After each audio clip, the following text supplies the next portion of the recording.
Ela usa DIU há 2 anos, regulares a cada dia, com fluxo somente em 3 dias de cessação. No quinto, a data da última menstruação foi 15 dias antes da consulta. Tá cortando? Vixe. Quer que eu tento? Pode ter. Você parou onde? Que eu me perdi? No fluxo aumentado, né? No segundo parágrafo, isso. Na data da última consulta, 15 dias antes da consulta. Tá bom. Vocês estão me ouvindo?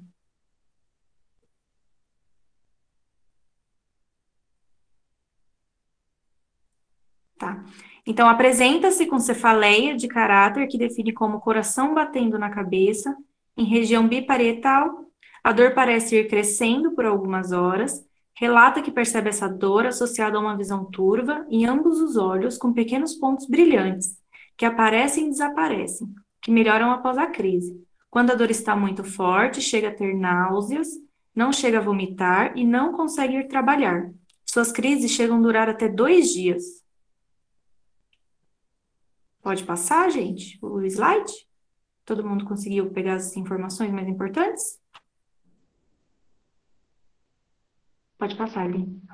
Em seu trabalho, utiliza produtos que têm perfumes muito intensos, acha que essa exposição pode favorecer as crises. A princípio, para tratar, usa de pirona, 500 miligramas ml, 50 gotas de 6 6 horas, com pouco alívio.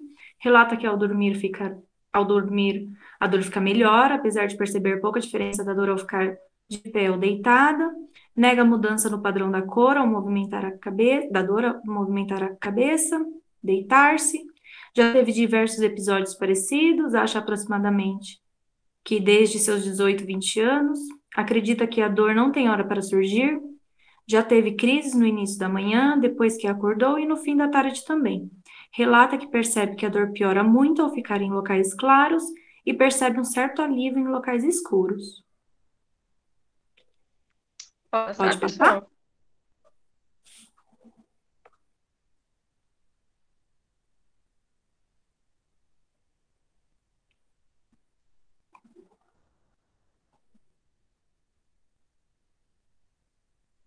Pode passar?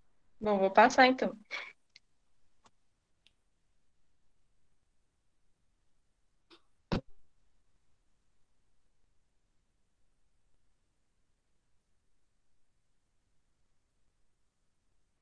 Você fala, Fala, Lu? porque ele demora um pouquinho. Então, no exame físico, a paciente apresenta o exame físico do sistema respiratório, cardiovascular e digestório sem alteração. A PA dela está 120 por 80 milímetros de mercúrio. A frequência cardíaca, 60 batimentos por minuto. Frequência respiratória, 16 incursões respiratórias por minuto. A saturação de oxigênio está 98%. O peso dela é 55 quilos, estatura 1,58 e MC 22. Já no exame neurológico, o sumário foi considerado normal, inclusive na testagem de força muscular de bíceps, tríceps, extensores do punho, interósseos, iliopissoas, isquiotibiais e na dorsiflexão do pé. A gente vai esperar uns 30 segundos para vocês captarem.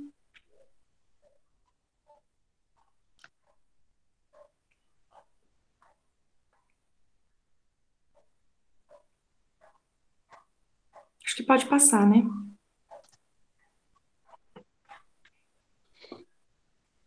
Agora a questão.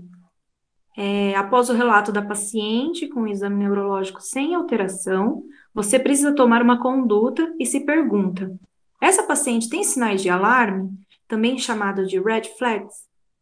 A. O tempo de presença, dor de cabeça da paciente é longo, mesmo tendo períodos de remissão.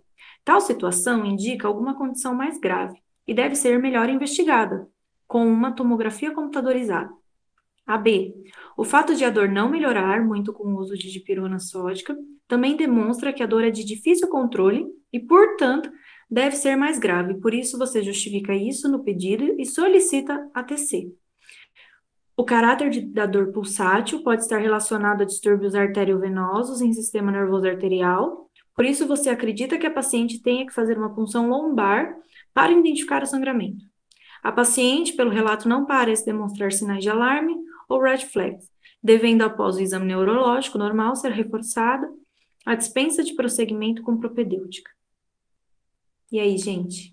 Quem não conseguiu daquela vez responder pode nos ajudar agora.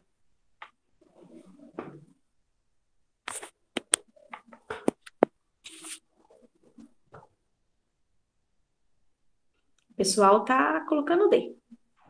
É a maioria, né? Uhum.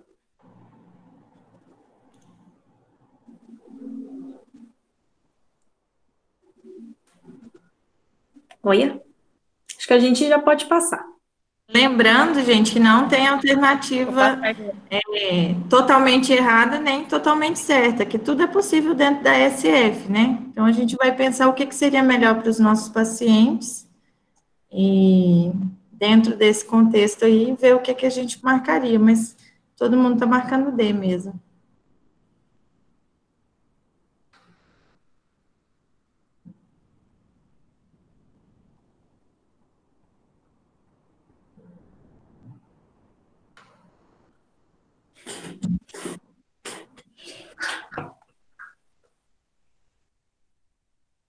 Acho que pode passar, Aline.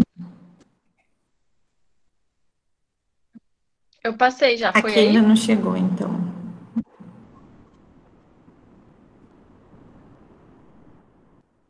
Certo. Então, para quem marcou a alternativa A, né, que seria a alternativa falaria o seguinte: o tempo de presença da dor de cabeça da paciente é longo, mesmo tendo períodos de remissão. Tal situação indica alguma condição mais grave e deve ser melhor investigada com uma tomografia computadorizada. Essa parte que sempre vai aparecer escrita em azul, é supondo que, de fato, a gente tivesse tomado essa atitude em relação à nossa paciente. Então, a Ana receberia o pedido da tomografia, né, que a gente fez. Para ela fazer uma tomografia pelo SUS, ela precisa protocolar na UBS para que esse exame seja realizado. Após o recebimento pela UBS, a solicitação é levada para a Secretaria Municipal de Saúde, mais especificamente para o setor de regulação, responsável por regular os exames de alto custo, né, através de critérios claros de priorização. Levando em conta a disponibilidade limitada de recursos, buscando garantir a equidade. Porém, o exame na regulação municipal não foi considerado uma prioridade. E a paciente, após 2 meses, retorna à unidade para saber o que fazer. E aí, gente? O que vocês fariam nessa situação? Assim, muitas pessoas ainda acham, né, que o médico que trabalha na SF, ou o médico de família em si, ele só é o encaminhador, né? Tudo que ele não é especialista. Tudo que chega, ele encaminha ao neuro, encaminha ao cardio, encaminha ao ortopedista. E a gente vê que tem alguns critérios para fazer isso, né? Para fazer tanto o encaminhamento quanto para pedir exames. Para começar, que alguns municípios barram o pedido para a gente, para o médico que atua na SF. E aí, no caso, por exemplo, Três Lagoas, vocês têm ideia de como que é? Se a gente tem total, assim, abertura para pedir exames? Vocês têm alguma ideia?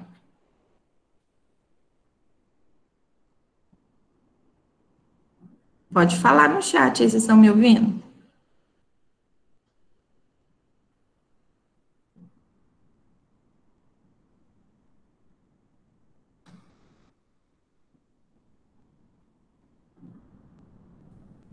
O pessoal tá tímido, professora. Tá tímido, tô vendo. Ah, lá, a Thaisa respondeu. No caso, isso mesmo, Thaisa, aqui em Três Lagoas, a gente não pode pedir tomografia de crânio. Então, sempre que a gente achar que precisa de fazer esse exame, a gente precisa encaminhar para o neuro. Tem as suas limitações, não só em Três Lagoas, outros municípios também têm. E algumas vezes isso pode atrasar e prejudicar o paciente. Não vou citar outros exemplos. Por exemplo, hoje aqui, vou citar Três Lagoas que a gente atua aqui, né? Mas isso ocorre em outros municípios. Aqui a gente não pode pedir ecocardiograma, mesmo quando a gente suspeita de uma ICC, a gente não pode pedir uma espirometria para acompanhar o DPOC. Então, a gente tem uma restrição também, que isso acaba fazendo com que, quando a gente julgar que precisa de alguns exames, a gente referencia os pacientes. Pode passar. Então, só revisando quais que seriam os sinais que são red flags, que são os sinais de alerta, né? Ó, um dos momentos mais importantes na abordagem da cefaleia, volta. Isso, na atenção básica, é definir, né, se aquele caso necessita ser tratado com urgência, por se tratar de uma condição grave. Por isso, o médico da atenção básica deve conhecer e reconhecer prontamente esses sinais de alerta para o devido manejo do caso. É um caso que eu preciso mandar agora para o hospital, é um caso que eu preciso mandar para a especializada, para o neuro, ou é um caso que eu posso conduzir na RSF. Isso tem que ficar bem claro para a gente. Foi sugerido o termo em inglês, red flags, que ajuda o profissional a identificar tais situações que devam ser conduzidas prontamente, por serem potencialmente condições sérias de dor de cabeça aguda e subaguda. Nos casos, portanto, na presença desses critérios, devem ser encaminhados para uma maior investigação, como exames de imagem, punção lombar, entre outros. Até a Fernanda, que é médica de família, também comentou aí no chat, ó, não temos autonomia para pedir. Isso até limita a resolutividade. Limita bastante. A Thaisa também perguntou, em outros locais o MFC tem mais autonomia. Alguns locais, sim, varia muito de município para município, Thaisa, a gente não consegue. E a Mônica também falou que acredita que deveria ser encaminhada para o neuro, porque ela apresenta uma enxaqueca com aura, diz que vê luzes brilhantes e é uma dor pulsátil. A gente vai conversando, Mônica, eu vou te explicar, porque aqui, se caso a gente julgasse que precisa de TC, sim, a gente teria que encaminhar. Mas a enxaqueca por si só, mesmo com aura, a gente pode ser acompanhada pelo médico do posto de saúde mesmo. A não ser que não esteja respondendo ao tratamento e etc. Pode continuar, Luísa. Então, foi criado um mnemônico, né, para sistematizar. Você quer falar, amiga? Pode falar. Quer tentar? Mas vamos ver, se travar, aí você continua.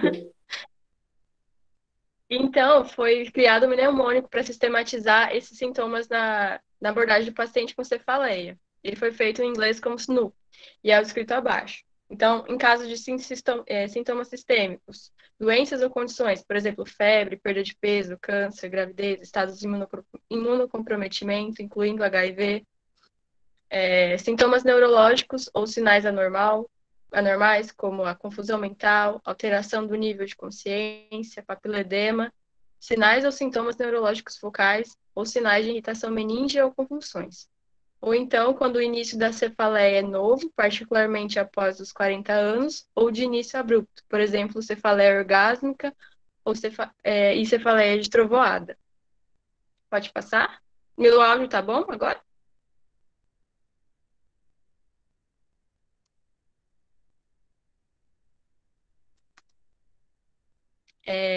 Também em outros casos, como outras características ou condições associadas, como, por exemplo, um trauma craniano, o uso de drogas ilícitas, ou a exposição a substância tóxica. Cefaleia que desperta do sono, cefaleia piorada com a manobra de Valsalva, ou cefaleia precipitada por tosse, por esforço ou por atividade sexual.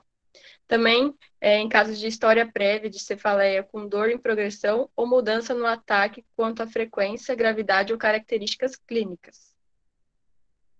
Pode passar?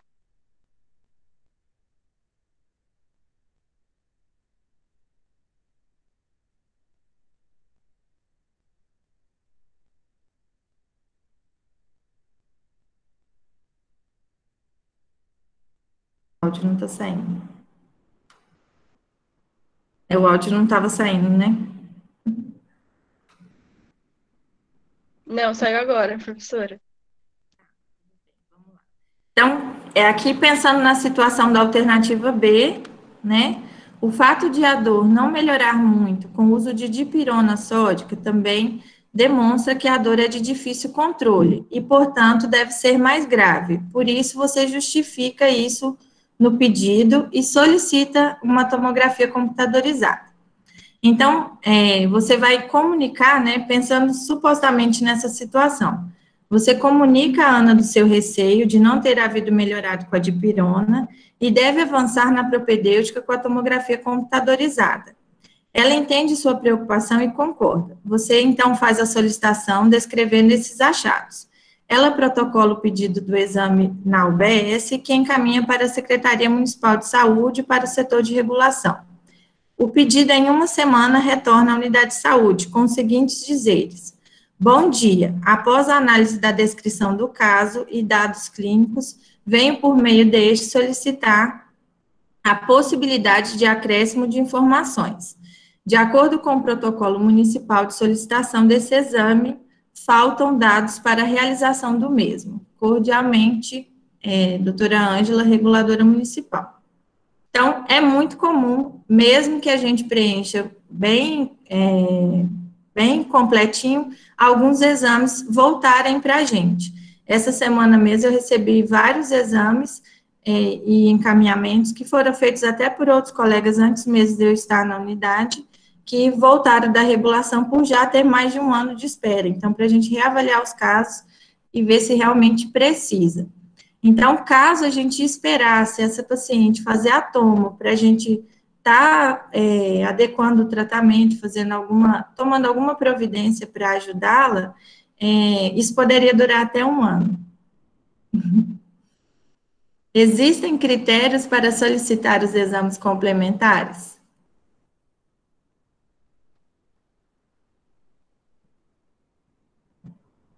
Pode passar, Lu.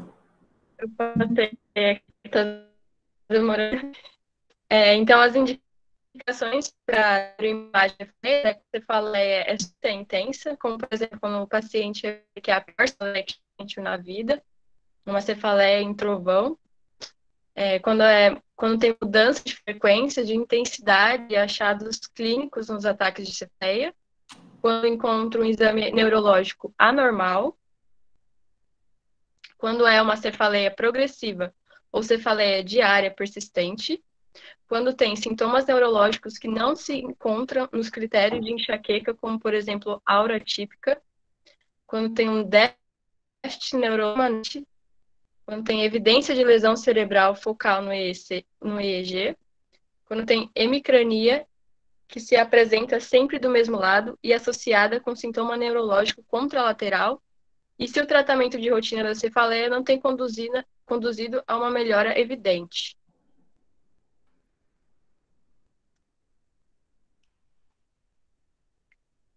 E quanto às indicações de eletroencefalograma, tem alteração ou perda da consciência, quando tem alterações motoras, sensitivas, sensoriais e paroxísticas, quando há sintomas neurológicos transitórios não acompanhados de cefaleia, quando tem suspeita de encefalopatia, ou um déficit neurológico residual persistente, ou então a obtenção de um traçado eletroencefalográfico de base antes de instituir medicamentos ou antes da realização de procedimentos que possam induzir epilepsia.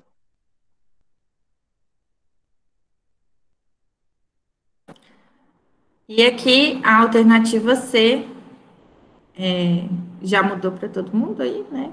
Já.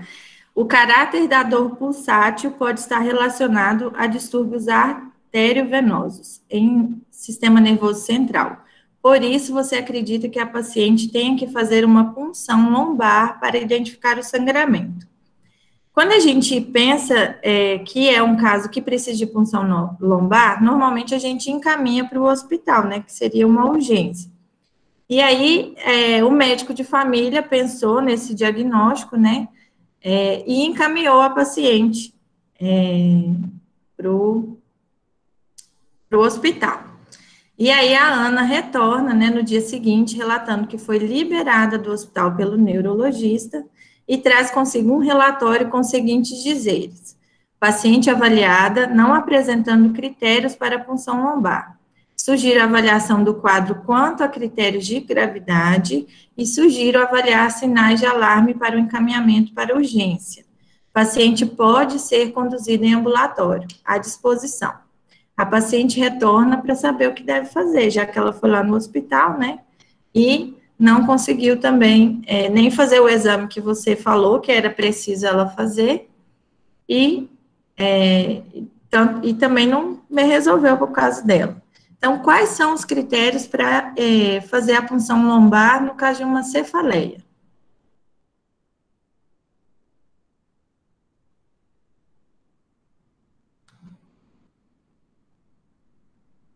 Então, as situações para fazer a punção lombar são a suspeita de infecção do sistema nervoso central, exceto em situações de abscessos cerebrais ou processos parameníngeos. Quando tem uma suspeita de hemorragia subaracnoide em paciente com exame de tomografia negativo. E é importante falar que a punção lombar ela é essencial e importante no diagnóstico de infecções do sistema nervoso central, como bactérias, fungos, micobactérias e vírus. E, além disso, ela auxilia no diagnóstico de hemorragia subaracnoide, neoplasias, síndrome de Guillain-Barré e doenças desmielinizantes. E com o advento de neuroimagem mais modernos, como a tomografia e a ressonância, o número de indicações de punção lombar caiu bastante. E na abordagem da cefaleia associada à febre e sinais meníngeos, um diagnóstico que deve ser excluído é a meningite, por exemplo. Nesses casos, a punção lombar é muito usada.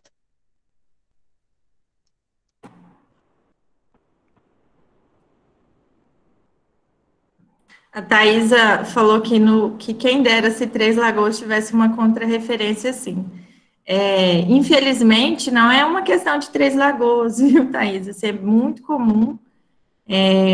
Os colegas mesmo no plantonista, quando a gente encaminha para a UPA, não fazer uma contrarreferência para a SF. E ele foi até educado, né, e bem didático, falando que não tinha critério para fazer o exame, que não tinha sinal de alerta e que deveria ser conduzido na SF. Neurologia também falou thunderclap, característico de hemorragia subaracnoide, isso mesmo, que é a cefaleia introvoada, né? Também pode ser muito comum em casos de cefaleia por aneurisma, não é isso? E aqui, quem marca o AD, então, acertou, né? Acertou teoricamente, porque seria a alternativa mais plausível que a gente tomaria, que eu tomaria também, acredito que a maioria de nós, né? Já que todo mundo marca o AD. A paciente, pelo relato, não parece demonstrar sinais de alarme, ou red flags, devendo, após o exame neurológico normal, ser reforçado a dispensa de prosseguimento com propedêutica. No caso em questão, a paciente não preenche critérios para sinais de alarme para cefaleia. Portanto, o ato de solicitar o exame de tomografia pode atrasar o tratamento adequado dessa paciente, como também expô-la à radiação de forma desnecessária, sendo que o risco de alguma condição neurológica mais grave é baixa.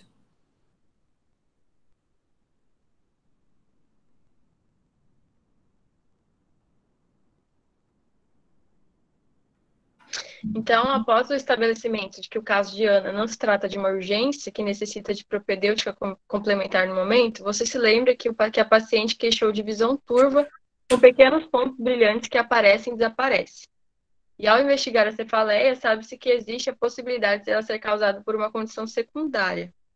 Mas tem dúvidas se ainda deve considerá-las, ou seja, alguma outra condição causando esse problema.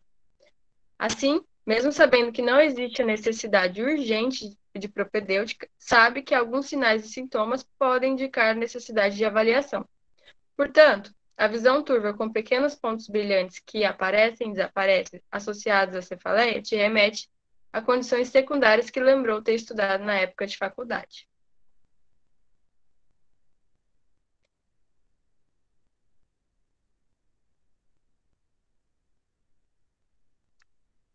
Então, frente a essa questão, o que vocês marcariam? A. Se acredita se tratar de um quadro de lesão em trajeto do nervo óptico, pois a paciente apresenta visão turva em ambos os olhos, podendo significar algum tumor de hipófise. B. Acha que a paciente não possui características de cefaleia secundária, pois ter uma visão turva com náuseas sem outras características não corrobora com esse diagnóstico. C. Entende que o fato de a dor ter visão turva associada a náuseas pode sugerir o aumento de pressão intracraniana, devendo considerar efeito de massa, sugerindo a possibilidade de um tumor intracraniano. Ou D. Pensa que o fato da dor surgir pela manhã após a paciente acordar, associada à visão turva, está altamente sugestivo de associação com causas de hipóxia do sono, já que ela não fuma. Então, o que vocês marcariam, pessoal?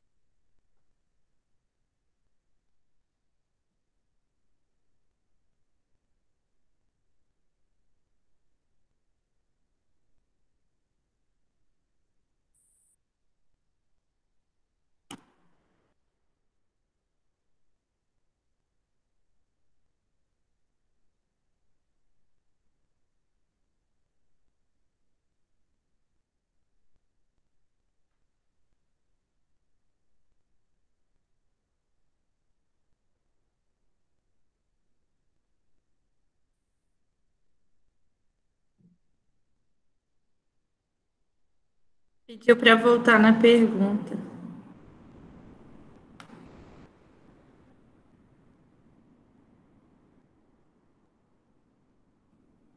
Voltei.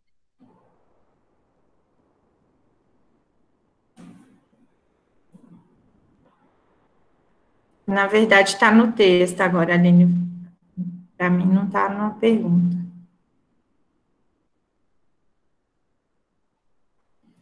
É que então, é tipo, frente à situação que falou desse texto, né? Que a Ana não tem urgência, mas que ela apresenta essa visão turva com pequenos pontos brilhantes.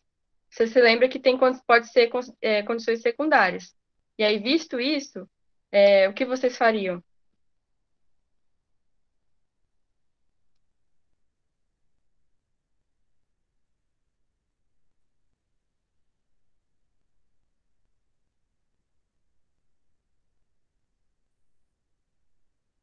Não vale esperar o coleguinha responder para responder igual, hein, gente?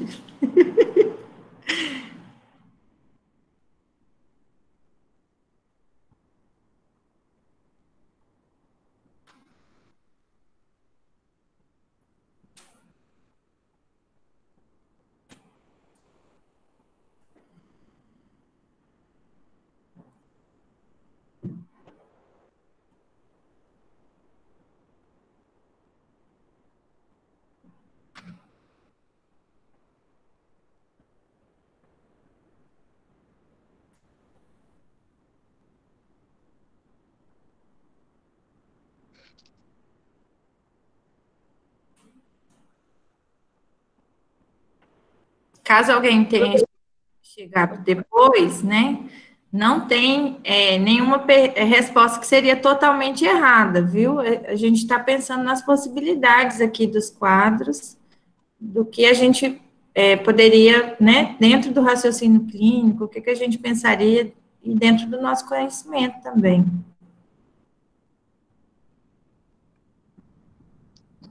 Tivemos três respostas B e uma C. Podemos passar?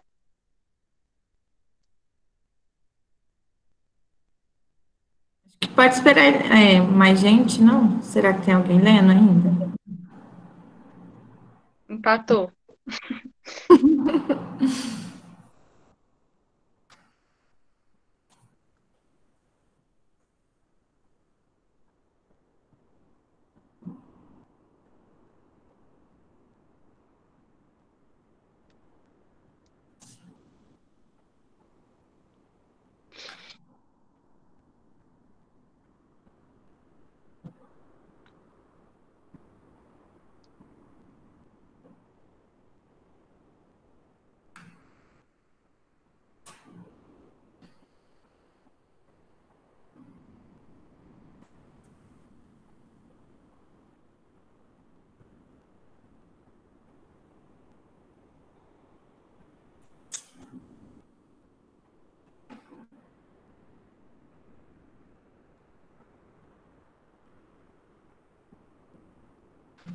Acho que tá bom agora, Aline. Já dá para passar. Ó, então, como ninguém marcou a A, né, eu só vou ler para a gente lembrar o que, que era a questão. Acredita-se tratar de um quadro de lesão em trajeto do nervo óptico, pois a paciente apresenta visão turva em ambos os olhos, podendo significar algum tumor de hipófise. Supondo que você, então, acredita, né, que é uma lesão do nervo óptico, acaba solicitando uma ressonância magnética de encéfalo e uma revisão de hormônios da hipófise. Após discutir com a Ana, né, sobre as possibilidades do seu caso, a paciente fica bastante preocupada e decide fazer os exames por conta própria. E aí ela retorna com os exames que estão todos normais. Nesse caso, a nossa paciente, ela apresenta visão turva durante as crises, retomando a sua acuidade visual após as crises. Se fosse uma lesão, muito provavelmente ela teria essa turvação visual mais contínua, né? Além disso, ela tem uma duração de até 2 dias. Esses achados são pouco sugestivos de cefaleia secundária glaucoma ou a compressão da via óptica. Quais seriam as alterações no campo visual sugestivas de uma cefaleia secundária?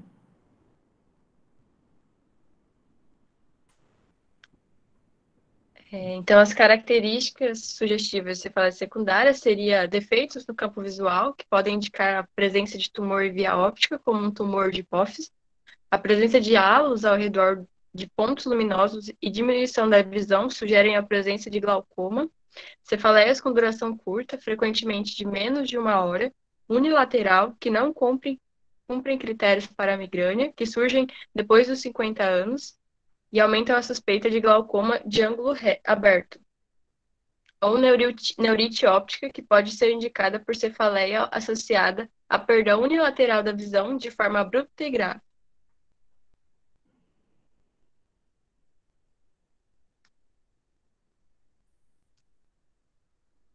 Ó, teve muita gente que marcou a C, né? Vamos entender por que a C não seria o caminho mais plausível dentro da atenção básica.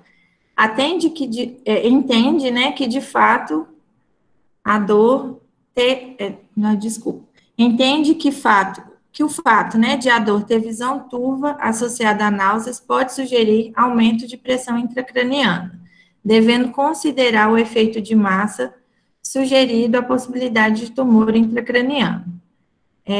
Os sinais de hipertensão intracraniana seriam, né?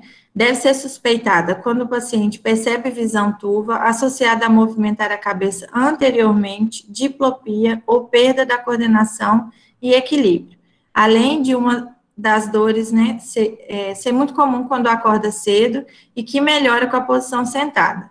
Deve-se desconfiar também em pacientes com a mudança no padrão diário da dor, sendo progressivo e com náusea crônica.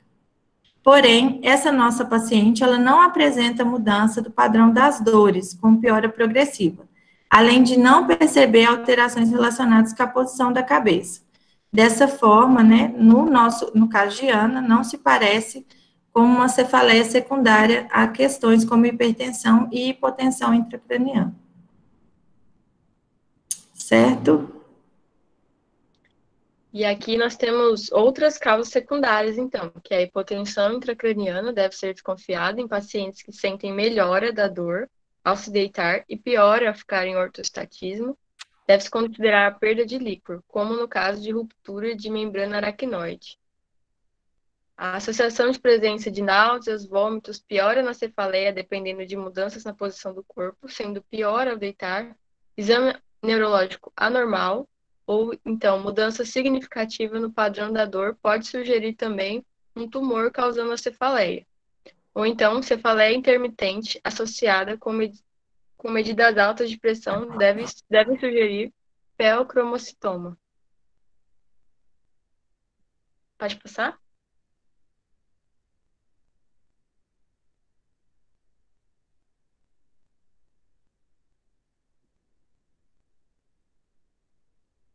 Aqui, a alternativa D pensa que o fato da dor surgir pela manhã, após a paciente acordar, associada à visão turva, está altamente sugestivo de associação com causas causadoras de hipóxia no sono, já que ela não fuma.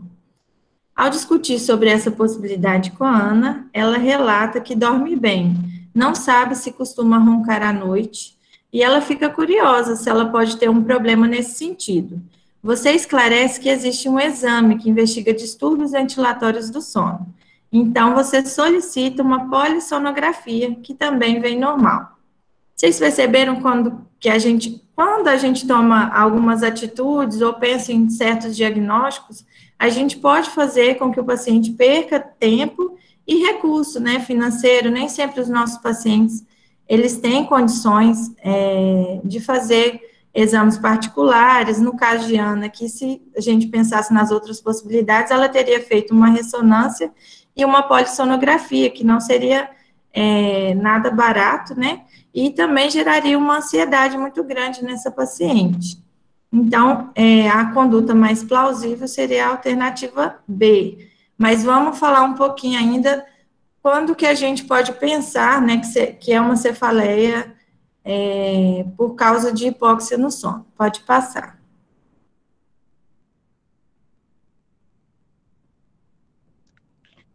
Então, condições como a apneia do sono, doença pulmonar obstrutiva crônica, síndrome da hipoventilação, da obesidade, podem gerar cefaleia pela manhã. Porém, esse achado não é específico e pode acontecer em cefaleias primárias também.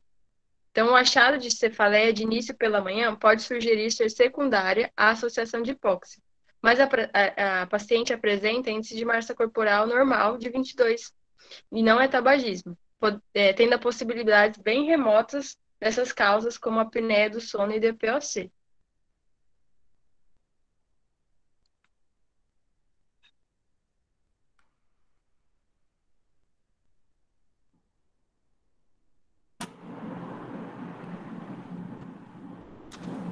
A Mônica falou aqui que ela pensou que um tumor é muito grave, mas como a áurea e a visão turva pode ser gerada também por pressão, ela pensou no pior. Não foi um raciocínio incorreto, não. A gente está pensando nas possibilidades mesmo, e é bem assim na prática diária. Às vezes a gente pensa que é uma coisa e não é. Então, o objetivo da aula é isso mesmo, não é acertar todas, não. Então, acha que a paciente não possui características de cefaleia secundária, pois ter uma visão turva com náusea sem outros achados, sem outras características, não corrobora com esse diagnóstico. Examinando as condições em questão, nesse caso de Ana, né, algumas coisas chamam a atenção mesmo, tanto é que a gente pensou, teve muitas pessoas que pensaram na possibilidade da hipertensão intracraniana, mas não reforça o diagnóstico de cefaleia secundária.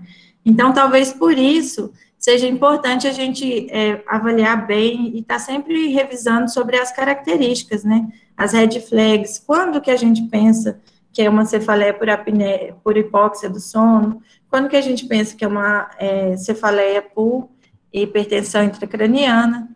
E é importante salientar que nessa questão, né, o gasto de tempo e recurso da paciente foi considerável, uma vez que ela poderia ter sido conduzida de forma mais efetiva, né, que no caso ela fez um tanto de coisa, mas não resolveu o problema dela, e, como eu já falei, isso poderia gerar uma ansiedade na paciente de forma desnecessária. Pode passar.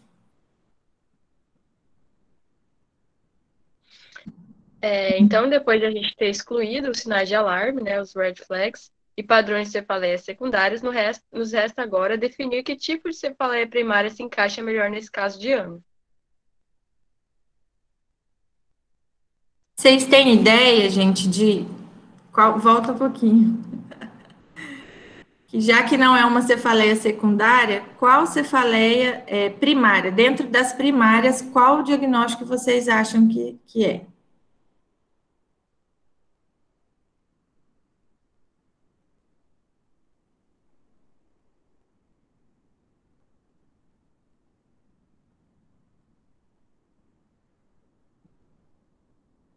Podem responder no chat.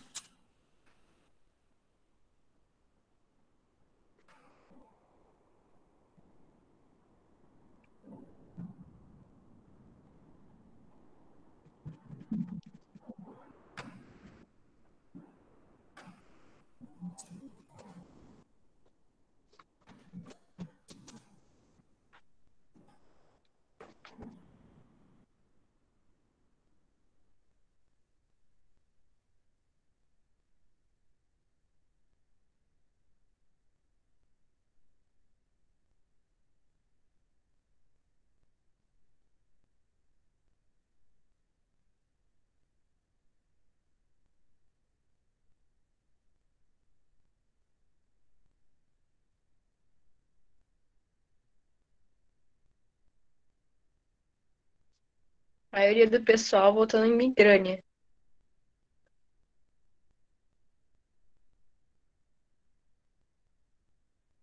Quer esperar um pouco mais, professora? Pode passar. Acho que pode passar, né? Bom, então vamos ver se é migrânia mesmo. A migrânia, ela tem características de ser unilateral em 60 a 70% dos casos, mas também pode ser bifrontal em 30% dos casos. As características dela é que ela aparece de forma insidiosa, com padrão crescendo, pulsátil, de intensidade moderada a grave, agravando por atividades físicas de rotina, como foi no caso da Ana, né? Então, o paciente ele apresenta a preferência por repouso no escuro e local silencioso. A duração tem de 4 a 72 horas. Pode ter sintomas associados, como náusea, vômito, fotofobia, fonofobia. Pode apresentar aura, normalmente visual, mas também pode envolver outros sentidos e pode causar déficits motores e de fala. Então, eu acho que também é uma causa de migrânia. Na cefaleia tensional, a localização é bilateral, geralmente. Ela é em sensação de aperto, pressão que aumenta e diminui. E o paciente pode variar desde mantendo-se ativo a necessitando de repouso. A duração, normalmente, é de 30 minutos a 7 dias. E, normalmente, não tem nenhum sintoma associado. A cefaleia em salvas, ela é sempre unilateral. Normalmente, inicia-se em região periorbitária e temporal. É uma dor de início abrupto, com um padrão em crescendo, de progressão máxima em minutos. Dor de qualidade profunda, lancinante e explosiva. Mas normalmente o paciente mantém-se ativo. A duração é de 15 minutos a 3 horas. Já os sintomas associados a uma cefaleia em salvas pode ter lacrimejamento ipsilateral com hiperemia conjuntiva, congestão nasal, coriza, palidez, sudorese, inquietação ou agitação. Os sintomas neurológicos focais são raros e também normalmente aparece sensibilidade ao álcool. E quanto ao tratamento abortivo desses tipos de cefaleia primária, a migrânia com ou sem áurea, quando ela é leve a moderada, normalmente trata-se com paracetamol, AINE ou a combinação.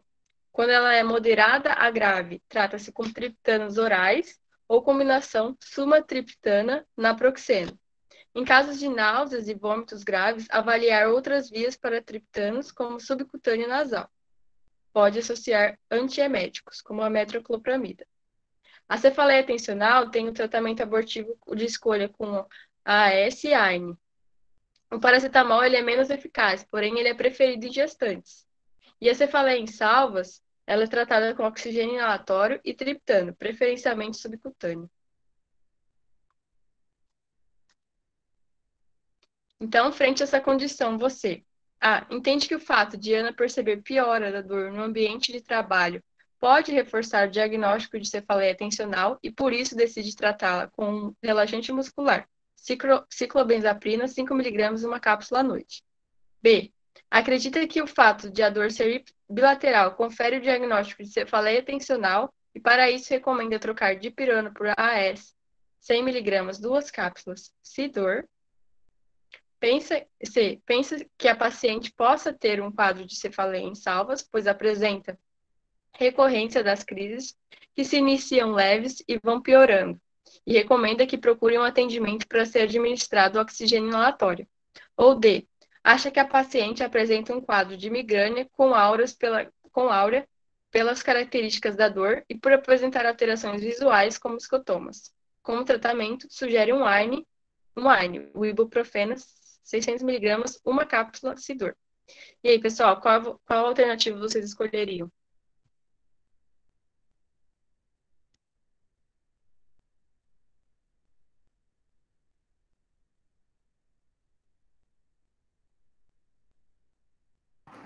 Aline, eu vou aproveitar enquanto vocês estão pensando na alternativa e vou responder a pergunta aí do Samuel. Ele perguntou, professora, na possibilidade do aumento da pressão intracraniana, na alternativa C, né, daquela questão passada, fundoscopia não auxiliaria sem a necessidade de exame de imagem logo de cara?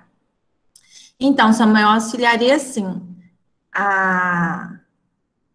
nesses casos. Porém, né, pode-se fazer o diagnóstico com a dilatação do olho, usa o oftalmoscópio e faz a avaliação. Porém, nem todos os médicos têm habilidade para fazer a fundoscopia. Eu mesmo não tenho, assumo que eu não sei fazer. E aí, no caso de se for um paciente que tem algum sinal que sugere uma hipertensão intracraniana, esse paciente é uma emergência, né? Então, de qualquer forma, seria um paciente que seria referenciado. Não sei se atendeu a sua pergunta. E também, caso eu fale alguma coisa que alguém não concorda, a gente tem outros colegas aí, viu? Podem me ajudar também. Podem falar.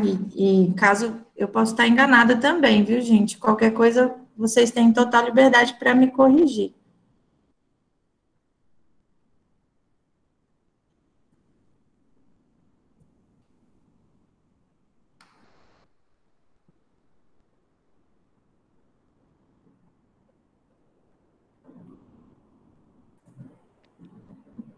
Então, a maioria do pessoal respondeu D.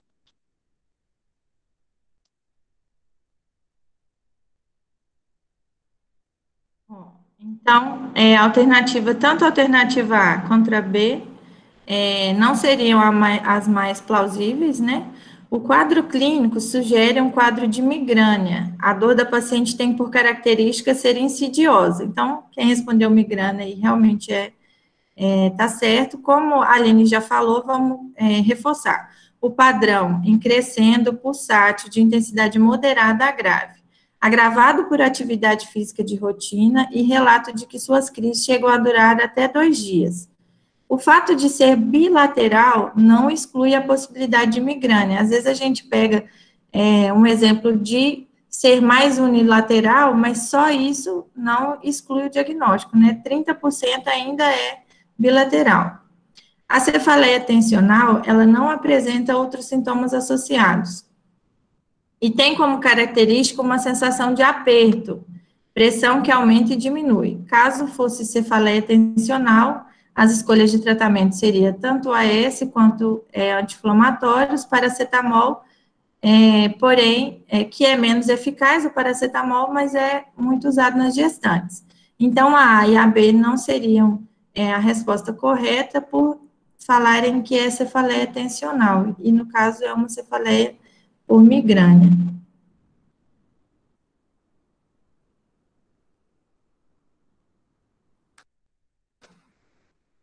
Aqui a alternativa C, coloca que pensa que a paciente possa ter um quadro de cefaleias em salva, pois apresenta recorrência das crises que iniciam leves e vão piorando.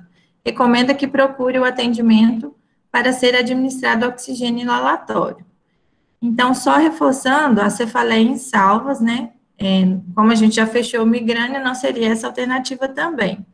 Mas a cefaleia em salvas, ela costuma apresentar-se com intensidade forte ou muito forte, de curta duração, unilateral, em geral na região periorbitária, ou temporal, associada a pelo menos um dos seguintes: hiperemia conjuntival e lacrimejando ipsilateral. Para quem não sabe, gente, também termos técnicos pode estar perguntando para a gente. Ipsilateral seria do mesmo lado. Então, se ela está com o olho vermelho de um lado, do mesmo lado teria, né, o mesmo lado da dor. Congestão nasal ou rinorreia ipsilateral, edema palpebral ipsilateral, sudorese frontal e facial ipsilateral, miose ou pitose ipsilateral, sensação de inquietude ou agitação. Essas características, né, diferem do quadro de Ana.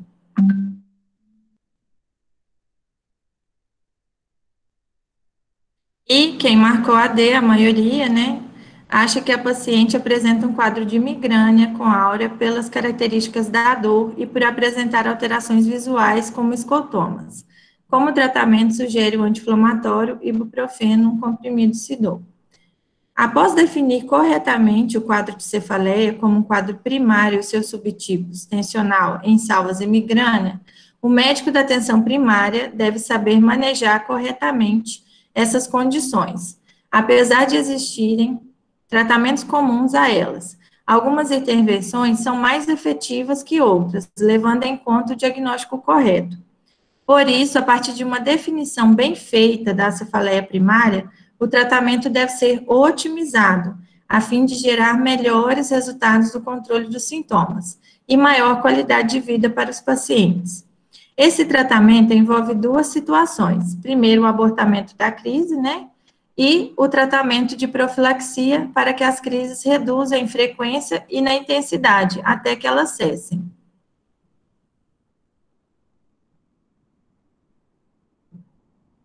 Então, Ana, com diagnóstico de migrânia sugerido pelo médico, passa alguns meses sentindo-se bem, tendo poucas crises que respondem bem à medicação proposta.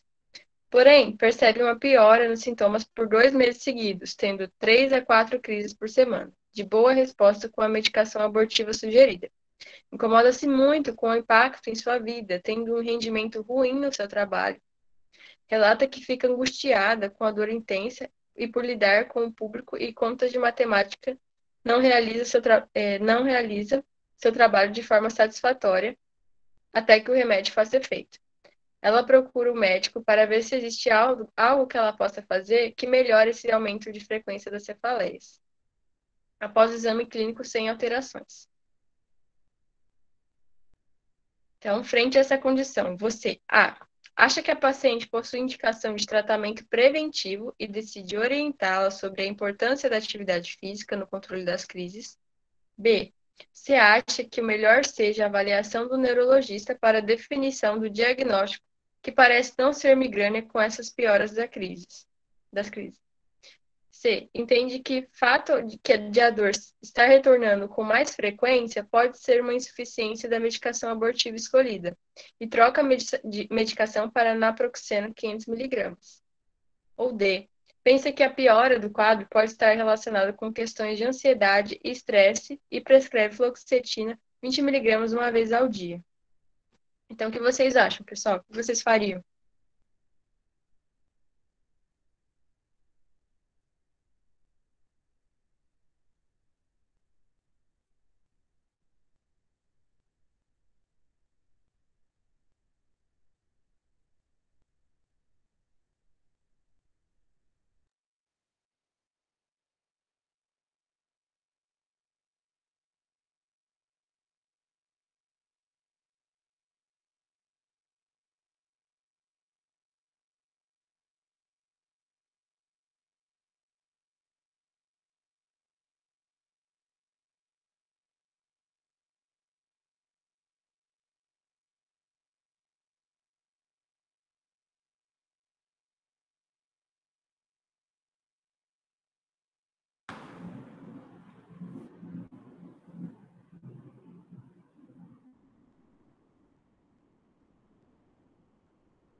Então, a maioria respondeu alternativa A. A seria a mais plausível. Acha que a paciente possui indicação do tratamento preventivo e decide orientá-la sobre a importância da atividade física no controle das crises. O uso da terapia profilática na cefaleia é fundamental para a melhora da qualidade de vida dos pacientes, e especialmente para prevenir a cefaleia por abuso de analgésico. Teve muitos que marcou a D, né, que seria por questões de ansiedade. Depois a gente vai conversar também sobre a D. No caso de Ana, volta dois slides só para a gente reforçar ali. Ela tinha melhora com a medicação abortiva, porém, né, ela estava tendo 3 a 4 crises por semana, tá vendo? Ó, com boa resposta à medicação abortiva. Então, apesar de ela estar sempre usando um remédio, na crise melhorava, mas ou passava 2, 3 dias, ela tinha crise de novo. Isso é muito comum em quem tem enxaqueca. Se alguém tem enxaqueca aqui no grupo, sabe que isso é muito comum. E aí, nesses casos, são indicados, sim, o tratamento preventivo. E... pode passar. É indicado fazer o tratamento preventivo porque é uma cefaleia que acaba atrapalhando muito o dia a dia, o cotidiano da pessoa. Muitas vezes é incapacitante mesmo, a pessoa acaba tendo que ficar trancafiada no quarto, né? No escuro. O meu marido tem enxaqueca, então eu sei bem como é, assim, o pós-enxaqueca, mesmo quando a dor passa, ele fica com um pouco de ressaca, às vezes uma ressaca da dor de cabeça mesmo, ele passa alguns dias ainda se sentindo mal. Então, outra coisa também que é a importância do tratamento profilático é evitar esse uso de analgésico todos os dias, né? Porque acaba que pode disso aí se tornar a cefaleia crônica diária, por abuso mesmo de analgésico.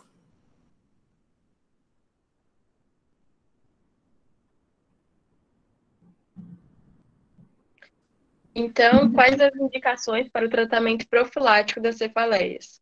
Quando a cefaleia interfere significativamente no dia a dia do paciente, apesar do tratamento abortivo das crises, quando as crises são frequentes, quando tem mais de uma por semana, quando tem o uso excessivo de medicamentos, como a professora falou, em razão das crises frequentes, quando as medicações utilizadas são inefetivas, contraindicadas ou causam efeitos adversos intoleráveis, por preferência do paciente ou por uma presença de condições incomuns de migrânias, potencialmente graves, incluindo migrânia hemiplégica basilar com aura prolongado ou infarto migranoso.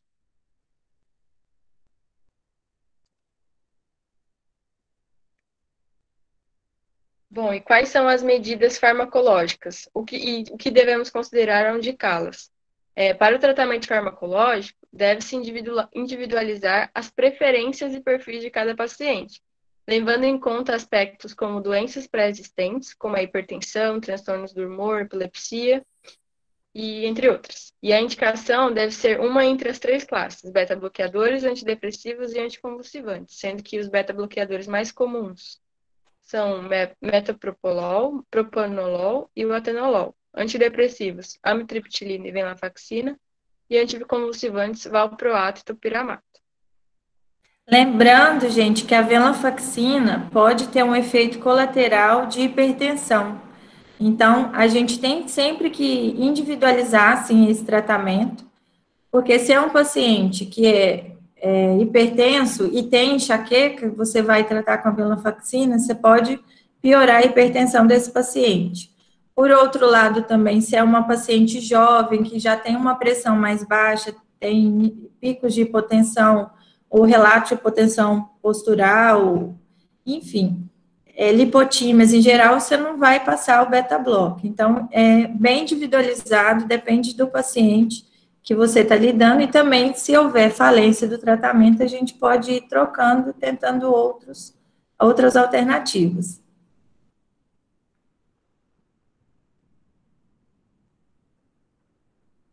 E as medidas farmacológicas, elas começam a surtir efeito quando? De forma geral, as medicações elas passam a fazer efeito depois de 4 semanas de uso e têm efeito gradativo na melhora sentido por 3 meses. A medicação é usualmente iniciada com doses baixas e aumentada gradualmente até atingir o benefício desejado ou efeitos adversos intoleráveis.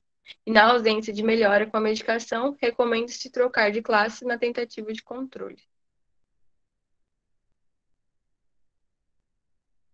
E quais são as medidas não farmacológicas? E elas servem para todos? As medidas efetivas não farmacológicas incluem a higiene do sono, refeições regulares e respeitando uma rotina, exercícios físicos regulares, principalmente exercícios aeróbicos, técnicas de relaxamento, terapia cognitivo-comportamental, acupuntura, estimulação nervosa elétrica transcutânea e a identificação e manejo dos possíveis gatilhos das crises. E essas medidas elas devem ser reforçadas em todos os pacientes com migrânia.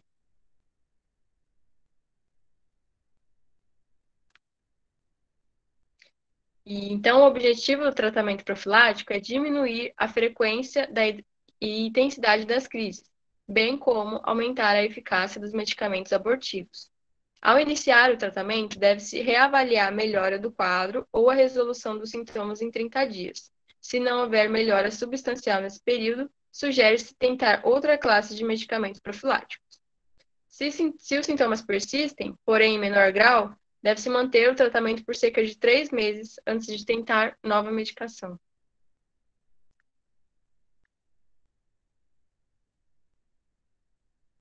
Na alternativa B, acha que o melhor seja a avaliação do neurologista para a definição do diagnóstico, que parece não ser migrânia com essa piora das crises.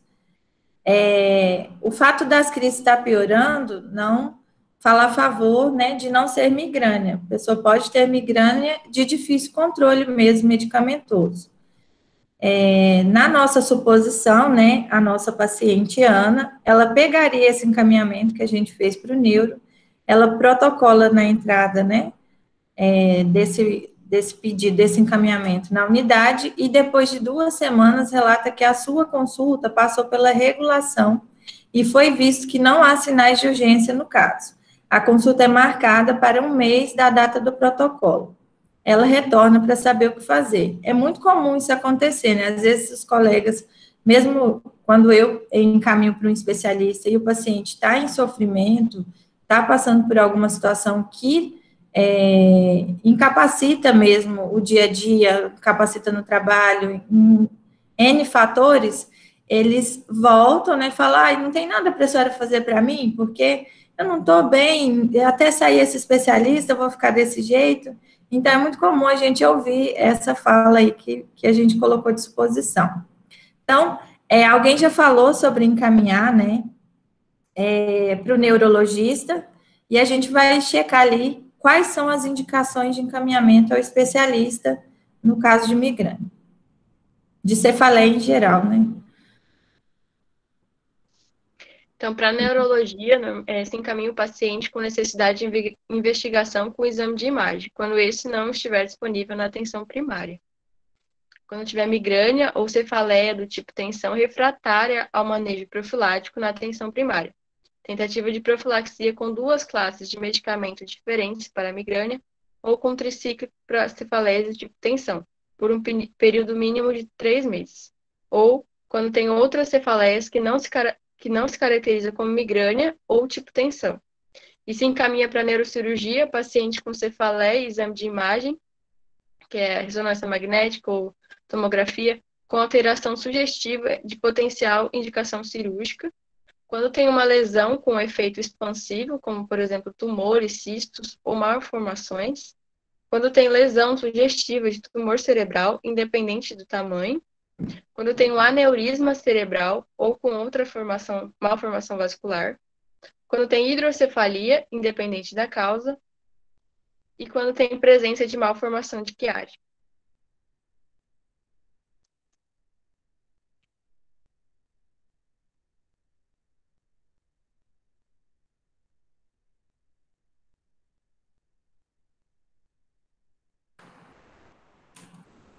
A Ana Luísa perguntou, no caso de uma cefaleia tensional e o paciente estiver tomando ansiolítico, o uso de ciclobenzaprina não pode causar uma síndrome serotoninérgica?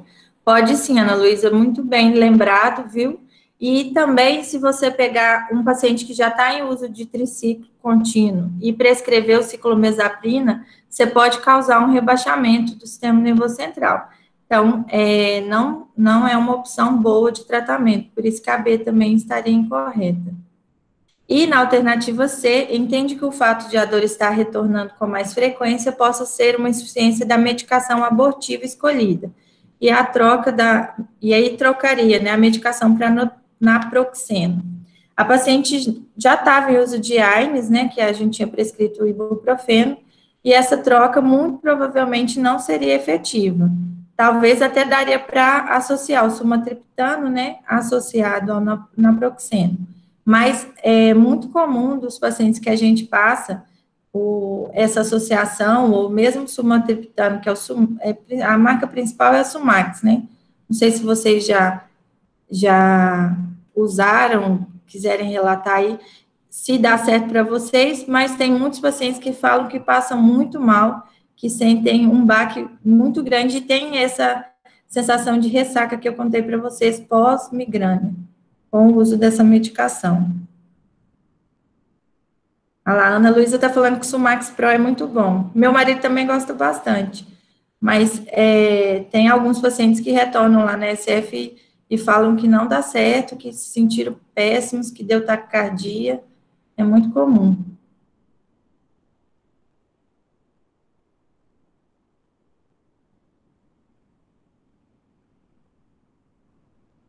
E aqui, então, a alternativa D, que até vou voltar aqui, teve a Mônica, né, comentou, pensei que poderia ser uma ansiedade social, sim, mas não marcaria porque o remédio ajudou. Marcaria A também. Isso mesmo. Na D, a alternativa fala, pensa que a piora do quadro pode estar relacionado com questões de ansiedade e estresse e prescreve fluoxetina. Então, na suposição que a gente tivesse tomado essa atitude, né? A Ana consegue a medicação na farmácia municipal e, após uma semana usando a medicação, decide retornar na unidade básica de saúde. Percebe-se mais ansiosa que antes e chega a relatar sentir-se mais agitada. Relata que percebeu que seu sono piorou e, junto disso, também percebe piora das crises de migrânia. Gostaria de discutir a interrupção dessa medicação, no caso da fluoxetina, né? E avaliar outro tratamento para a migrânia, pois está impactando muito a sua vida diária. Os estudos controlados sobre o uso da fluoxetina têm resultados controversos, né? Alguns estudos até sugerem que a fluoxetina poderia ter benefício, né? Na dose em torno de 20 a 40 miligramas, mas uma recente revisão mostrou que o uso dessas drogas acima de 2 meses de tratamento não teve eficácia superior ao placebo nos pacientes de enxaqueca. Nos pacientes portadores de cefaleia tipo tensão, os inibidores seletivos da recaptação de serotonina são menos eficazes que os antidepressivos tricíclicos. É importante frisar que os inibidores seletivos de recaptação da serotonina podem ser úteis para cefaleia em alguns pacientes, porém também podem desencadear cefaleia, né, como efeito colateral, e agravar o quadro em outros, como foi o caso de Ana, né, que no caso agravou usando fluoxetina.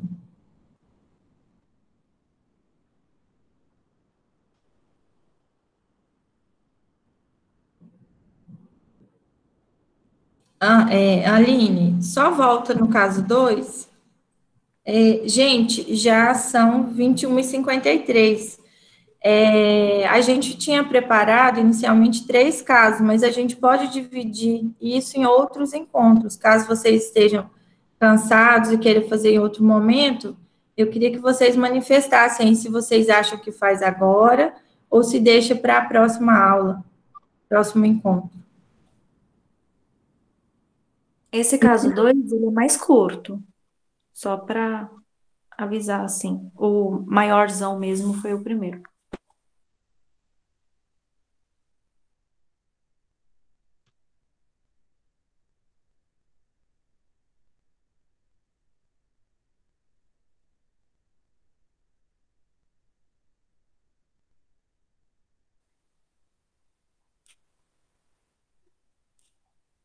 Ah, então ótimo. Então vamos continuar. Que bom, porque esse aqui é bem legal e ele é muito comum. Então, caso 2. Então, um paciente, sexo feminino, 58 anos, ela é educadora física do Centro Educacional do Bairro. Ela apresenta-se à consulta de retorno para manejo de quadro vertiginoso, iniciado há 8 meses. À época, ela referia sentir quadros recorrentes de tontura do tipo rotatória, associada a náuseas, um pior em mudança de decúbito, não manifestando sintomas auditivos nos episódios. Já naquele primeiro momento, chegaram a um acordo de não usar benzodiazepínico no controle dos sintomas, pois a paciente mostrava-se receosa quanto aos possíveis efeitos psicotrópicos que comprometessem seu desempenho no trabalho, e dentre as opções terapêuticas, ela concordou em iniciar com medicações mais simples que pudessem surtir o efeito desejado, sendo prescrito metoclopramida e cinarizina. Em cursos breves, mostrou-se satisfeita com o tratamento, pois teve melhora importante dos sintomas.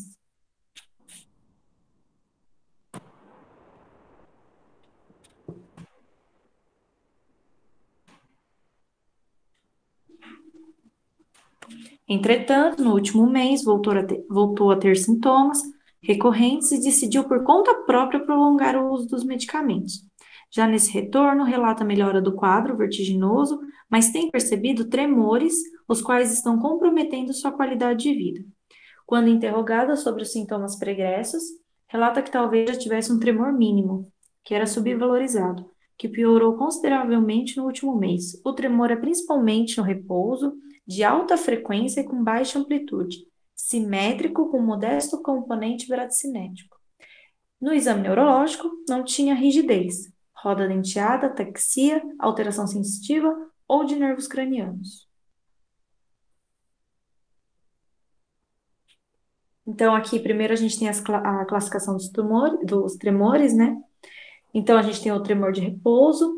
A definição dele ocorre em uma parte do corpo que possui algum tipo de suporte, de forma em que a ativação muscular esquelética não é necessária ou pretendida.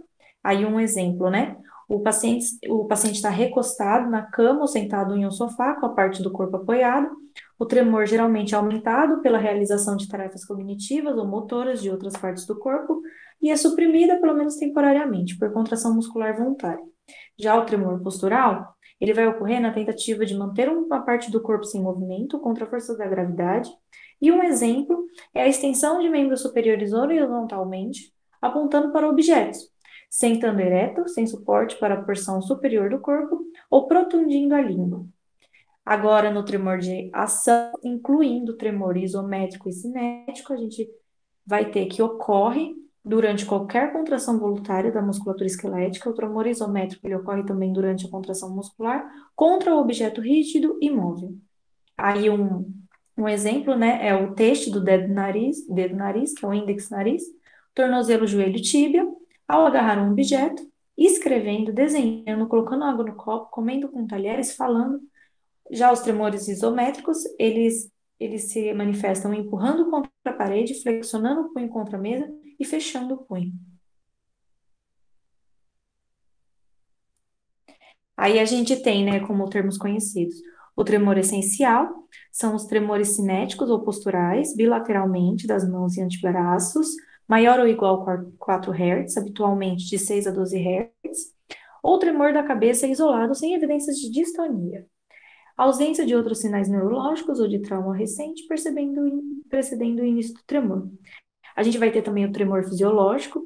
O tremor fisiológico aumentado, ele tem uma frequência de 10 a 12 Hz, presença de causas conhecidas como o uso de antidepressivos, febre, glicemia, ansiedade, fadiga, entre outras causas, né? Já na doença de Parkinson, mistura de tremores de repouso e de ação. Aí, ocasionalmente, tremores de ação sozinhos. Os tremores de perna e pé mais comuns que o tremor essencial normalmente não produz tremores de cabeça.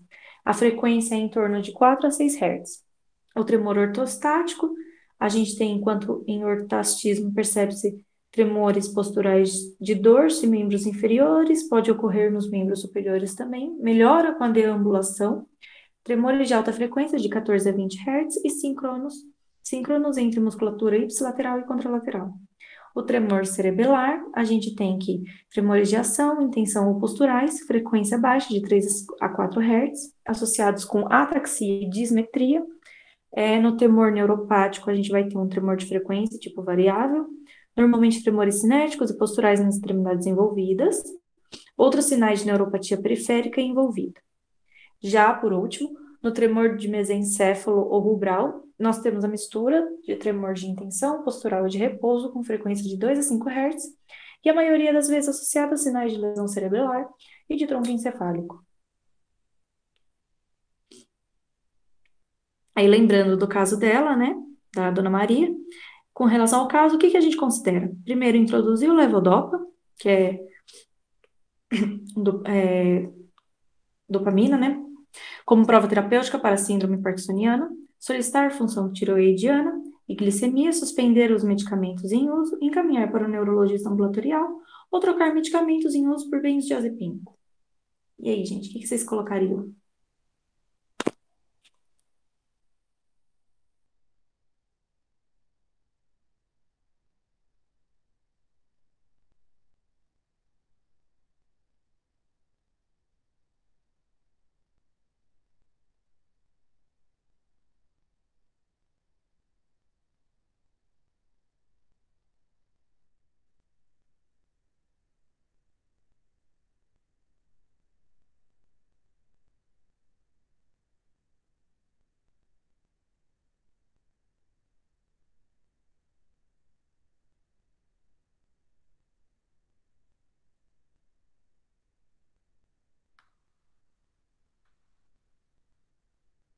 Eu vou falar alguns detalhes do caso de novo para ver se ajuda, tá? A nossa paciente, ela tem 58 anos e ela veio numa consulta de retorno para manejo de quadro vertiginoso, que foi iniciada há 8 meses. Na época, ela referia sentir quadros recorrentes de tontura do tipo rotatória associada a náuseas, com piora em mudanças de decúbito, não manifestando sintomas auditivos no episódio.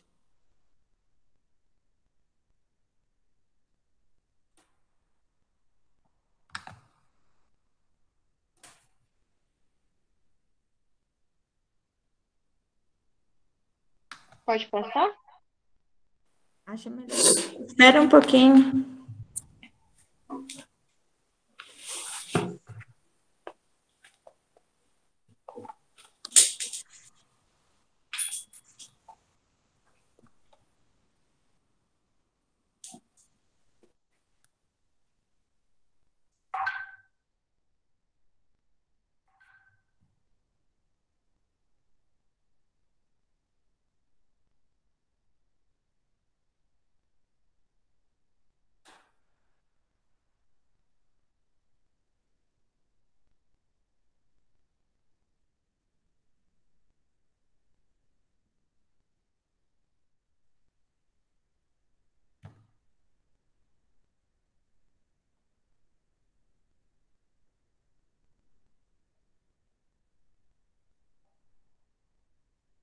Acho que agora pode passar, Luiz.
Acho que já pode passar, né, professora?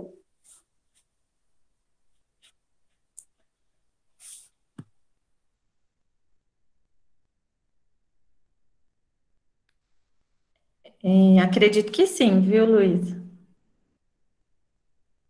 Ó, só comentando, né, que casos de vertigem são casos muito frequentes na atenção primária.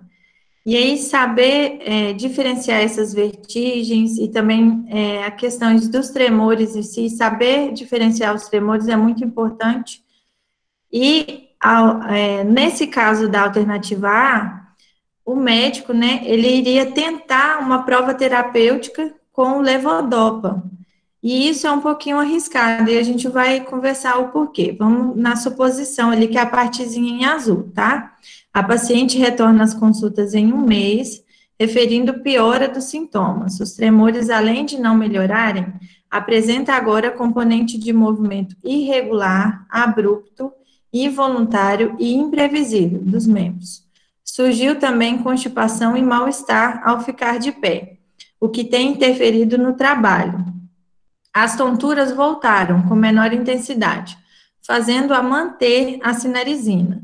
Exame neurológico não tem diferença em relação ao anterior, e o tremor mantém com as mesmas características.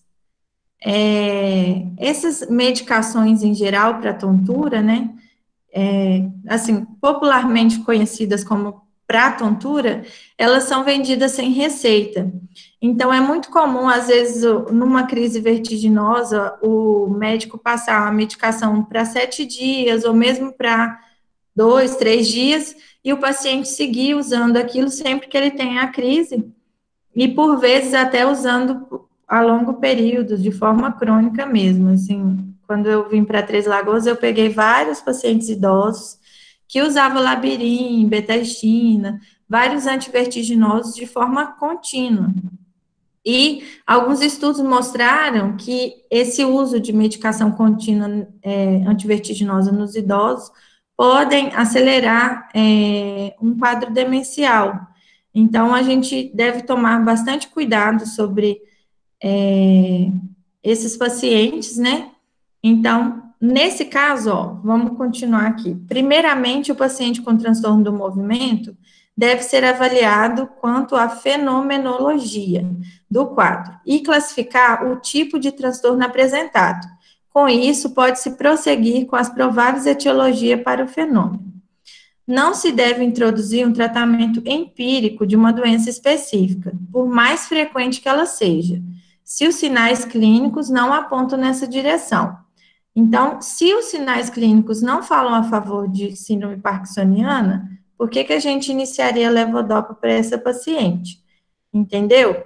É pelos sinais clínicos. Eu imagino, é porque tremores é bem difícil mesmo, assim, não é que é difícil, é que é pouco abordado durante a faculdade. Então, para quem respondeu a A, vale a pena dar uma reavaliada sobre síndromes vertiginosas e também uma revisada, né? E também sobre os tipos de tremor, igual a Luísa falou no início. A alternativa correta seria essa: solicitar a função tireoidiana e glicemia, suspender medicamentos em uso. Ela é uma paciente de 58 anos que tem traz essa demanda de estar com vertigem, né, uma vertigem recorrente. Então, seria importante a gente descartar, né, diabetes e algum distúrbio tireoidiano mesmo. No caso em questão, né, a paciente apresentou um quadro vertiginoso, sendo tratada com sintomáticos para a crise. No entanto, devido ao uso abusivo dos medicamentos, ela desenvolveu um tremor típico fármaco-induzido, neste caso pela cinnarizina. Então, o tremor dela foi induzido pelo remédio.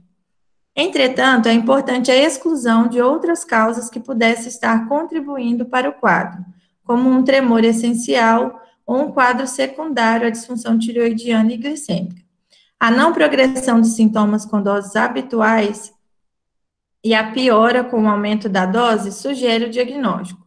O tratamento é simples e baseia-se na retirada das medicações e melhora dos sintomas. Vale ressaltar que o tratamento de primeira linha para a crise sintomática aguda de vertigem paroxística posicional benigna, VPPB, é baseado em manobras de mobilização canicular, sendo a manobra de Epley a primeira escolha. É muito comum a gente pegar idosos com síndrome vertiginosa paroxística posicional benigna, com palavrão, nome grande. É muito comum a gente pegar e conduzir na SF só fazendo a manobra. O Vinícius, a gente brinca lá na SF que ele faz bastante, E aí, sempre que a gente precisa, a gente pede socorro a ele lá, que ele é craque nessa manobra. Ah lá, a Mariana Campana está falando. Doutor Vinícius fez a manobra de Epley em mim, foi ótimo. E aí a gente vai colocar um vídeo para vocês sobre como é essa manobra e qual que é o papel da manobra no caso. Sou eu que vou projetar, né? Então, rapidinho, tá, gente? Eu vou colocar aqui. Compartilhando. Quando aparecer, vocês me avisam. Ainda não apareceu. Apareceu? Tá começando a aparecer. Ainda não. Aí tem que maximizar, tá pequenininho. Coloquei aqui, foi?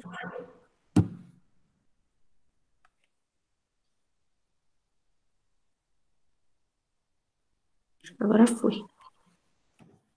Tá plano.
Eu vou jogar o link desse vídeo no chat para vocês também, que aí quem quiser rever depois, tá? E aí tem o áudio no vídeo, só que a gente não conseguiu projetar, mas como tinha legenda, eu acho que ficou bem claro, né, como que é feito.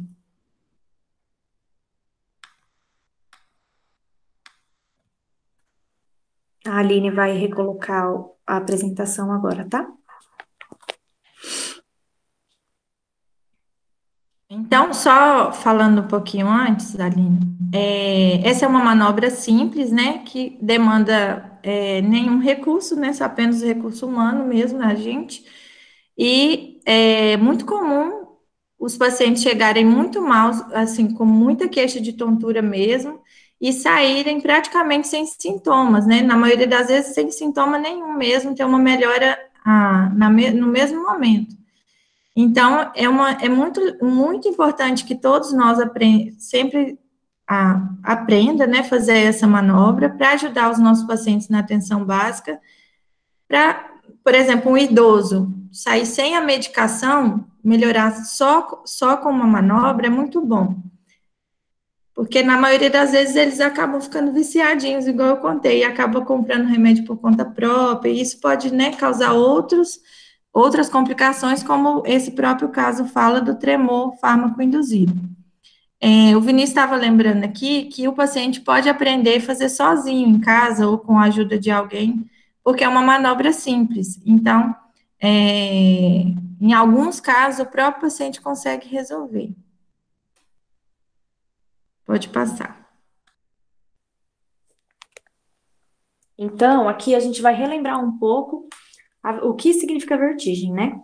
A vertigem é a sensação de movimentação do ambiente, ou seja, pode vir como uma rotação, turbilhão, lateralpulsão, inclinação.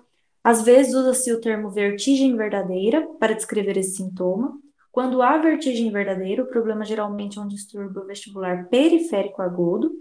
A vertigem objetiva produz a sensação de que o ambiente está girando, enquanto a vertigem subjetiva produz a sensação de que o paciente está girando, porque primeiro, então, o ambiente está girando e depois o paciente está girando. A ausência de vertigem verdadeira não exclui doença vestibular periférica, sobretudo se houver doença bilateral, como a ototoxicidade por fármacos. Pode passar. Então, para a vertigem central, é causada por doença do sistema nervoso central. A vertigem periférica é causada por doença do aparelho vestibular periférico ou de suas conexões. Os pacientes com lesão de sistema nervoso central podem não apresentar vertigem verdadeira. Pacientes com vertigem verdadeira, sobretudo, quando causada por lesão periférica, costumam apresentar sintomas vegetativos, como náuseas e vômito, decorrentes de projeções para os centros bulbares do vômito, além de palidez e sudorese. Já na VPPB, uma das causas mais comuns de tontura, os episódios podem ser tão frequentes que a descrição inicial pode dar a impressão de que os sintomas são constantes. Se os episódios forem intermitentes, a duração das crises é importante e um dos aspectos mais importantes para distinguir entre uma vertigem central e periférica. Na vertigem por VPPB, a crise dura em torno de 10 a 30 segundos. Em outras vestibulopatias periféricas, como na doença de Meniere, a crise dura horas, e na insuficiência vertebrobasilar, os episódios duram minutos. A exploração dos fatores precipitantes é muito útil. A tontura pode ser espontânea, provocada por movimento da cabeça, movimento do corpo, ao ficar de pé ou ao se deitar. A presença de sintomas associados como náusea, vômito, marcha cambaleante, desvio dos olhos, oscilopsia. Os objetos parecem oscilar de frente para trás, da frente para trás. Distúrbios do equilíbrio, prostração, zumbido, perda auditiva, autofonia, percepção da reverberação da própria voz ou perda da consciência é importante. Na VPPB, a vestibulopatia periférica mais comum, a vertigem induzida por uma posição especial da cabeça ou pelo movimento rápido da cabeça. O quadro clássico é a ocorrência de vertigem quando o paciente se deita ou rola na cama à noite, inclina o corpo para frente ou olha para cima. O paciente pode queixar-se de diminuição do equilíbrio ou atordoamento entre as crises de vertigem. E as crises de VPPB, como eu disse, né, são curtas e, em geral, duram de 10 a 30 segundos e são frequentes.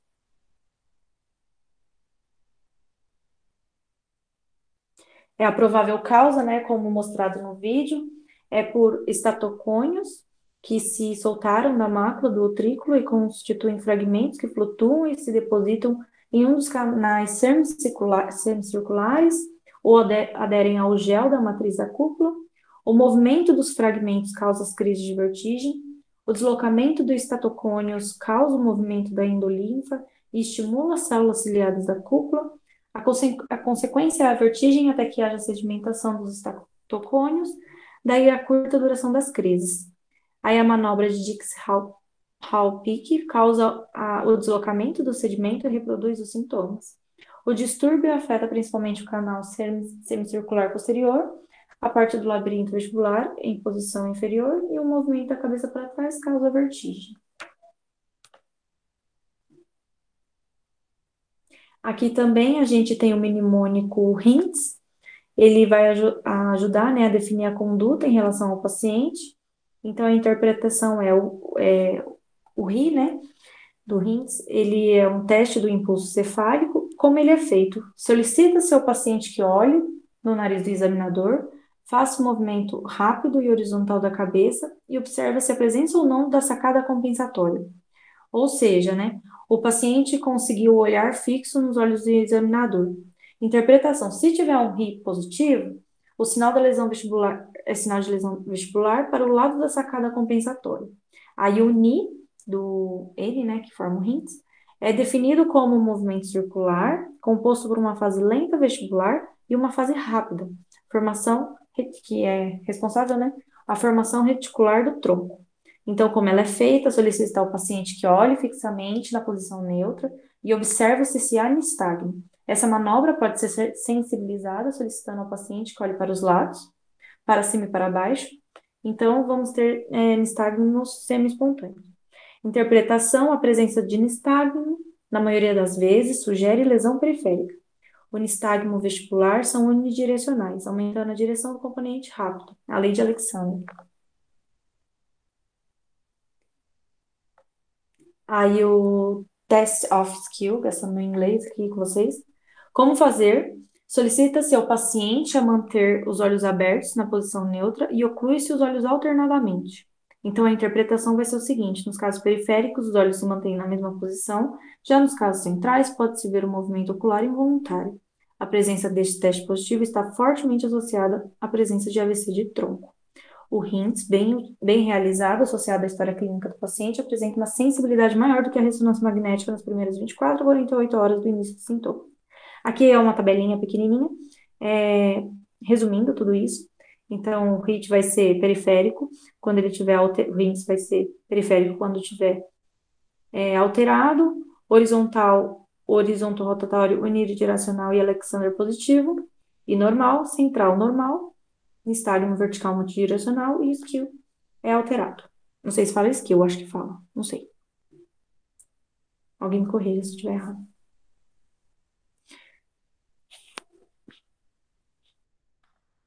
Então, aqui a alternativa C, para quem pensou em marcar C, que seria encaminhar para o neurologista ambulatorial. Então, a gente vai fazer um encaminhamento, né? Na suposição, o paciente vai retornar em consulta de encaixe após um mês, referindo que a consulta com o neurologista está marcada para daqui 5 meses e está angustiada, pois mantém os sintomas da consulta passada. Se a gente pensar que ela é uma educadora física, que está tendo tremores, o quanto que isso traz impacto para a rotina diária dela, né? E aí ela questiona a urgência da consulta com o neurologista, pois sendo preciso realmente, ela pegará empréstimo para pagar uma consulta particular.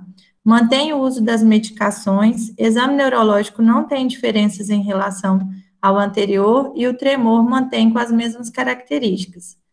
Então, olha para você ver, esse é um paciente que, por a gente não conseguir identificar a causa do tremor dele e nem ter aquele raciocínio clínico, ele poderia até chegar a pegar um empréstimo para ir no especialista buscando uma melhora para o quadro do tremor. Do tremor e também da vertigem. Quem já teve quadro de vertigem sabe o tanto que incomoda, é uma sensação horrível, e dá muitas das vezes tem enjoo associado.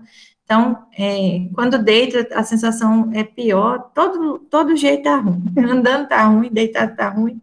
Então, não há indicação de encaminhamento da paciente com tremores sem algum manejo inicial.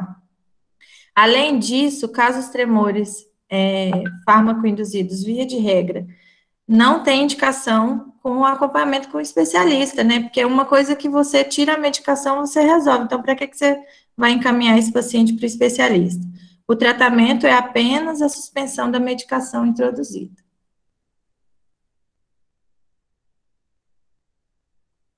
A Maria até falou ali que foi a pior coisa que ela já sentiu. É muito ruim mesmo a sensação. E aqui, né, o nosso queridinho benzodiazepínico. Trocar os medicamentos em uso de benzodiazepínico. Então, essa questão de tudo, ela não é totalmente inadequada. Há uns 20 anos atrás, o benzodiazepínico era a hidroxicloroquina de hoje. Porque, assim, o paciente ainda, em alguns pacientes, né, em alguns casos, ela é usada indiscriminadamente. Nossa Senhora, travou. Desculpa, gente. E aí, o paciente que sentou no consultório e chorou, sai com um talão azul. O paciente que falou que não está dormindo, ele sai com talão azul. Eu estou brincando talão azul, que a receita do benzodiazepínico é azul, não sei se vocês sabem. Então, em muitos casos, é muito comum o paciente usar o tratamento de benzodiazepínico na atenção primária. Em caso de choro, em caso de insônia, em caso de, ai, meu marido está me traindo, aí o colega já prescreve o benzodiazepínico, mas ele não deve ser usado assim. Mas, vamos supor que a paciente foi uma paciente que a gente prescreveu benzo.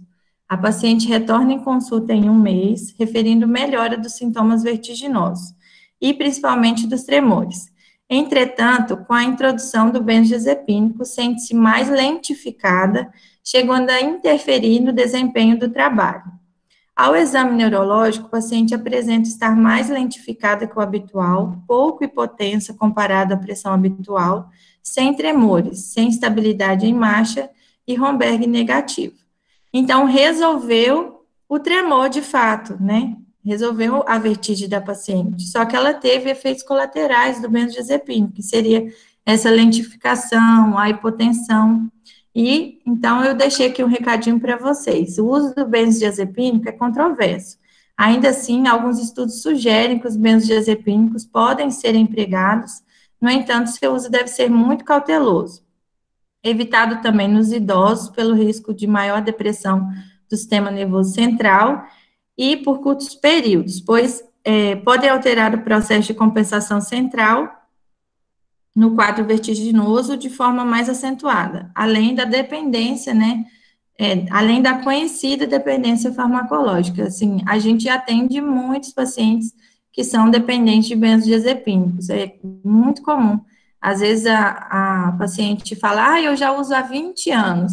E aí você pergunta, mas por quê? O que aconteceu? Nem lembro, na época o médico me passou, estou usando até hoje e agora não consigo dormir sem. Então, é uma medicação que eles cobram muito de usar, e a gente tem que fazer todo um trabalho de desmame, não pode ser retirado de forma súbita, e também já houve alguns estudos agora mais recentes, né, que relacionou o uso de benzodiazepínico à demência. Então, poderia acelerar a demência em um paciente que já é susceptível a desenvolver um quadro demencial. Pode passar.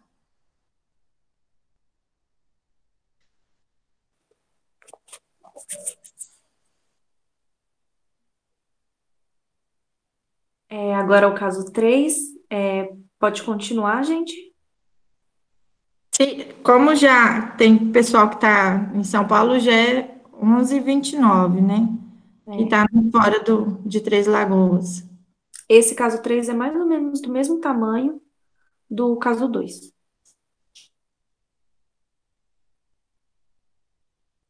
Tá bastante. O povo tá desmaiando. Então, Todo a gente mundo pode com marcar, sono. sim, um próximo encontro. Vamos ver, votação. Não, vamos deixar para o próximo, porque as pessoas que, se caso quiserem ficar, né, depois fica perdido sem esse. A gente faz em outro, aí fica só um encontro mais rapidinho, de meia horinha. O que vocês acham?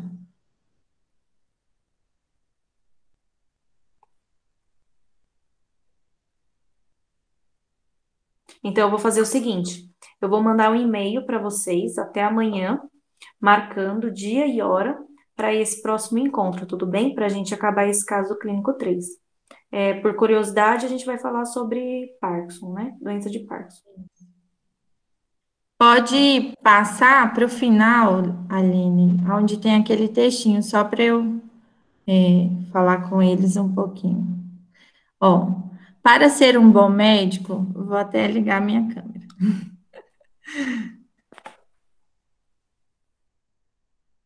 Só um minuto. Para ser um bom médico, antes de qualquer conhecimento, é preciso ter interesse no seu paciente. Apesar das adversidades que lidamos no dia a dia, muitas referentes não somente ao exercício da medicina. Somos, por vezes, junto com a equipe multiprofissional de saúde, o esteio de várias famílias.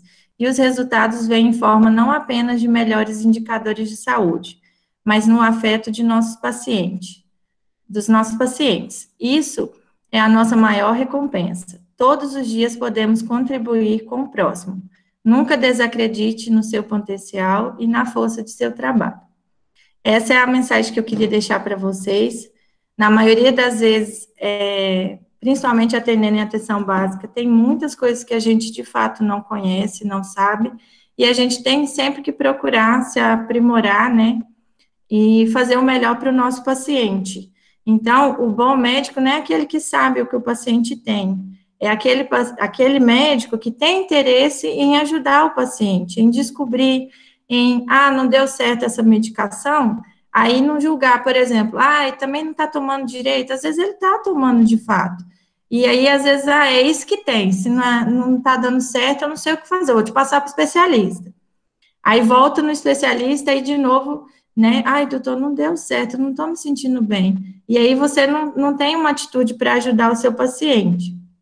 Então, é só uma mensagem rapidinha que eu queria deixar da medicina de família para vocês.